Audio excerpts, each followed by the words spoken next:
Hello everyone. Today we are going to see the performance characteristics of measuring instruments. These are the contents. In that we will see what is static characteristics and dynamic characteristics of the instruments.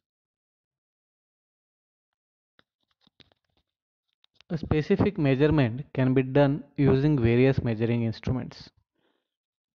Therefore, to select a suitable instrument, the performance characteristics of these instruments must be known and compared with each other. These characteristics are divided into two parts, namely static and dynamic characteristics. So first we will see what is static characteristics. The performance characteristics which measure slowly varying or unvarying data and thereby indicate the response of the instruments are known as static characteristics. The static calibration is used to obtain the static characteristics. The static characteristics of an instrument include accuracy, precision, resolution, repeatability, reproducibility, static error, sensitivity, and drift. We will see one by one. So first is accuracy. Accuracy is defined as the degree of closeness or exactness of a measured value compared to the expected value, also termed as a true or desired value of the quantity measured. The manufacturer of the instrument also specifies the accuracy as the maximum amount of error which will not be exceeded. Therefore, it can be termed as conformity to the truth. For example, if accuracy of plus minus 1% is specified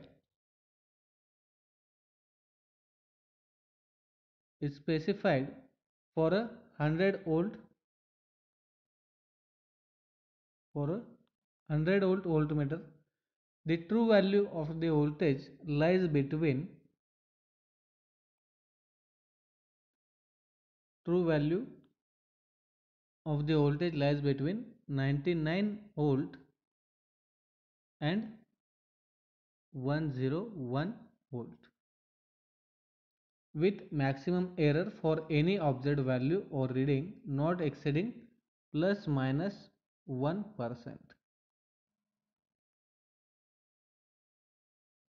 plus minus 1 volt. Okay, the accuracy of an instrument can be specified in either the following ways. First is point accuracy. This type of accuracy does not specify the general accuracy of an instrument. Rather, it gives the information about the accuracy at only one point on its scale. Next is percentage of scale range accuracy. In this case, the accuracy of uniform scale instrument is expressed in terms of scale range. This type of accuracy specification can be highly misleading. For example, if we consider a thermometer having a range and accuracy of 200 degrees Celsius and plus minus 0.5% of scale range respectively. This implies that for a reading of 200 degrees Celsius, the accuracy is plus minus 0.5%, while for a reading of 40 degrees Celsius yields a greater error which is computed here. I am computing that one. So for 40 degrees Celsius,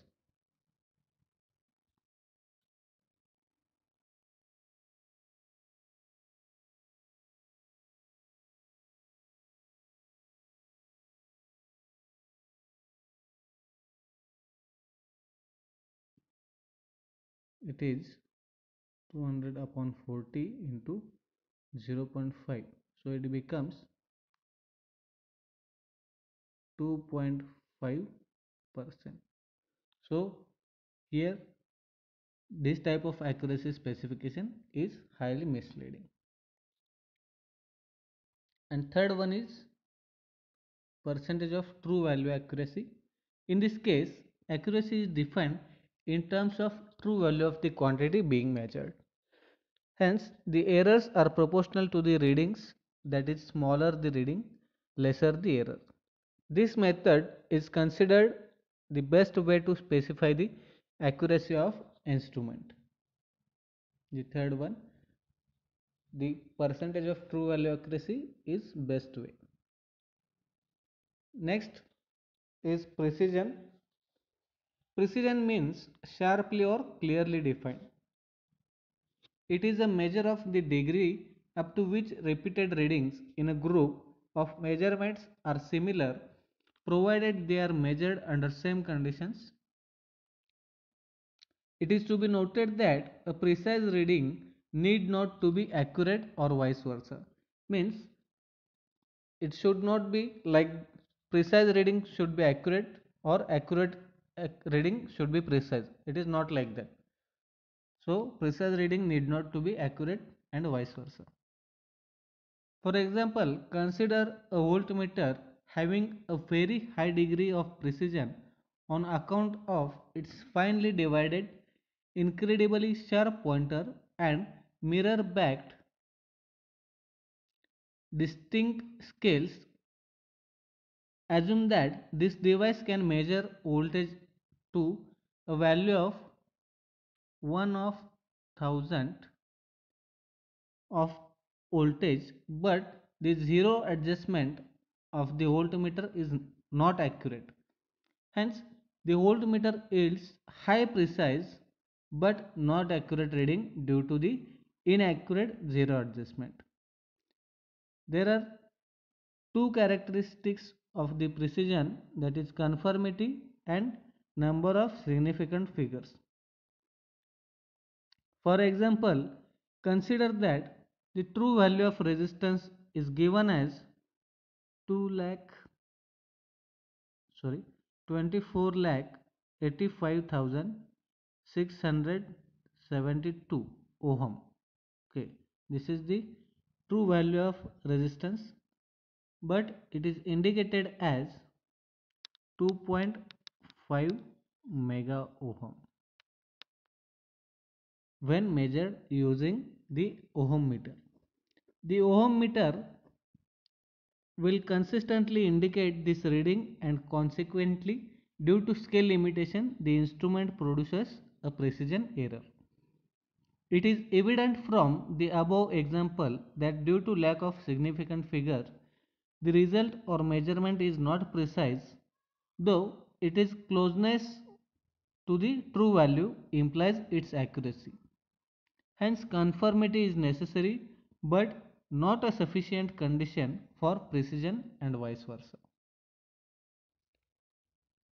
So, this is about precision. Next is resolution.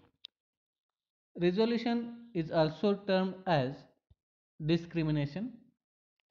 It is defined as the smallest change in measured quantity to which the instrument will respond. The needle of the instrument will show no deflection unless a change equal to its resolution is achieved in the input. For example, consider a 200 voltmeter in which the needle shows a deflection or reading change from 0 only when the minimum input is 1 volt.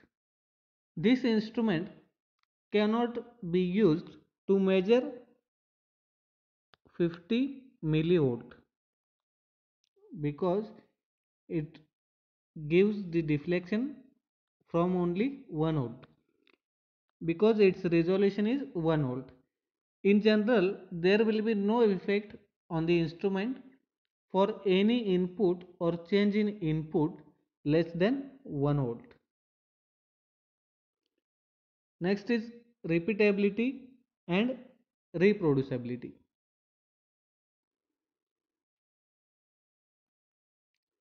The repeatability is also termed as test retest reliability. It is the variation of scale reading when the input is applied randomly.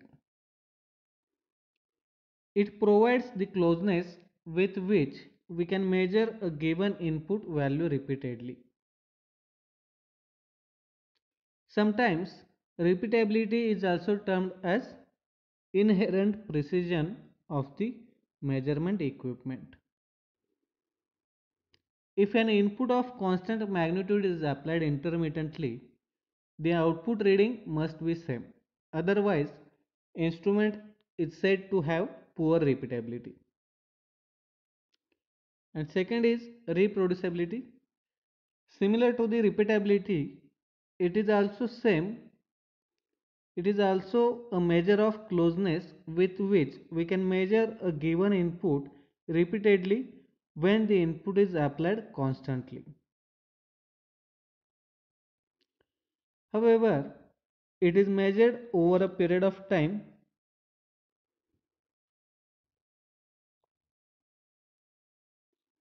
It indicates the steady state response of an instrument. The instrument should have a good reproducibility, which is possible only when the output reading of the instrument remains the same when an input with a constant magnitude is applied continuously over a period of time. Otherwise, the instrument is said to have poor reproducibility. Next is static error. The error is defined as the difference between the measured value and true value. Error is the difference between measured value and true value. If it is not possible to measure the true value of quantity, so the best measured value is used. The error may be equal to or less than the value given by accuracy for a particular instrument. When this error difference is constant, the error is said to be static error. Next is sensitivity.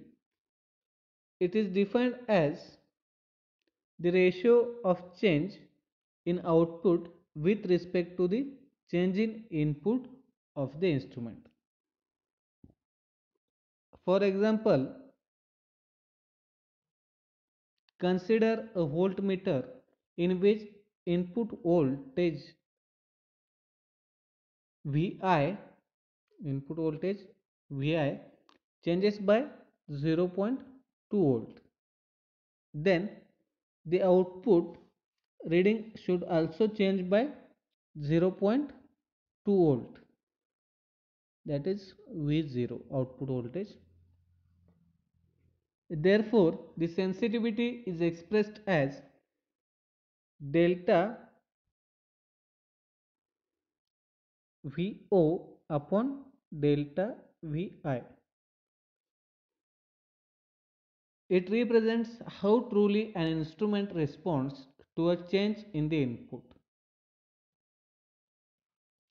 The graphical representation of input-output relationship of a quantity helps to determine the sensitivity as the slope of calibration curve. The change in input is expressed as delta Qi and change in output is expressed as delta Qo. When the calibration curve is straight line, the sensitivity Qo delta Qo upon delta Qi is constant over the entire range of the instrument, and it is shown in the figure on left side. In the other case, when the calibration curve is not straight line,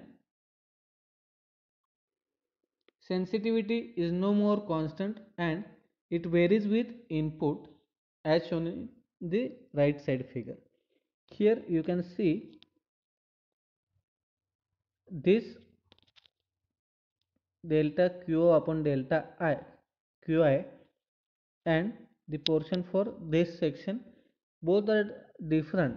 So here sensitivity is no more constant, where for the straight line calibration curve the sensitivity is constant.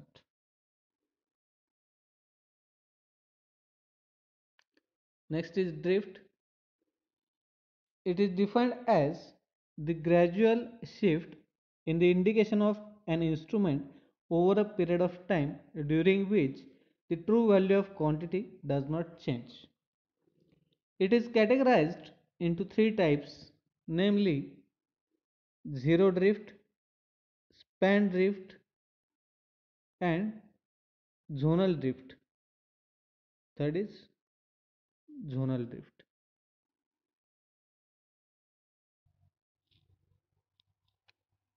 In zonal drift, sorry, first we will see zero drift. In zero drift, the first figure, figure A, the same amount of shifting in whole calibration is termed as zero drift, also termed as a calibration drift. Here you can see the same amount of shifting here throughout this curve. Okay, second is span drift. Second B figure is for span drift. It is defined as the drift which increases gradually with the deflection of the pointer, and it is also termed as sensitivity drift, and it is not constant. So in zero drift we have seen that the shifting amount is same, but here in span drift it increases gradually and it is not constant. Third is combined drift. Third is combined drift. For combined drift, it is the combined zero and span drift. So by combining zero and span drift, the result will be like this. So here this graph is for combined drift. And last is zonal drift. If drift occurs only in a particular zone of instrument, then it is said to be a zonal drift. It may be caused due to various environmental factors such as change in temperature, thermal EMF, mechanical vibrations, wear and tear, stray electric and magnetic fields, and high mechanical stresses developed in some parts of the instruments and system. So this is about the drift. So here we have seen all about the static characteristics of the instrument. Now we will see the dynamic characteristics of the instrument. The characteristics which indicate the response of instruments that measure time varying quantities in which input varies with the time and so does the output are known as the dynamic characteristics. The time varying input could be step or ramp input or sinusoidal input. Various factors such as mass, fluid capacitance, thermal capacitance or electric capacitance cause slowness in the instruments that are used to measure time varying quantities. This results in delay of the response of instruments with respect to the change in the measured variables. In addition to this, some delay may arise when the instrument is waiting for some other reaction to occur. The dynamic characteristics of an instrument include measuring lag, fidelity, speed of response, and dynamic error. So we will see one by one here. First is measuring lag. Any change in the measured quantity causes delay or retardation in response of an instrument. This delayed response is known as the measuring lag. It can be categorized into two types, namely retardation type and time delay type. When change in the measured quantity occurs and time sorry when change in measured quantity occurs and instrument responds immediately, it is said to be of retardation type. In time delay type, the instrument responds after a dead time after input is applied. The dead time causes a dynamic error by simply shifting the system response along the time scale. The time delay type measuring lag is usually very small and can be ignored.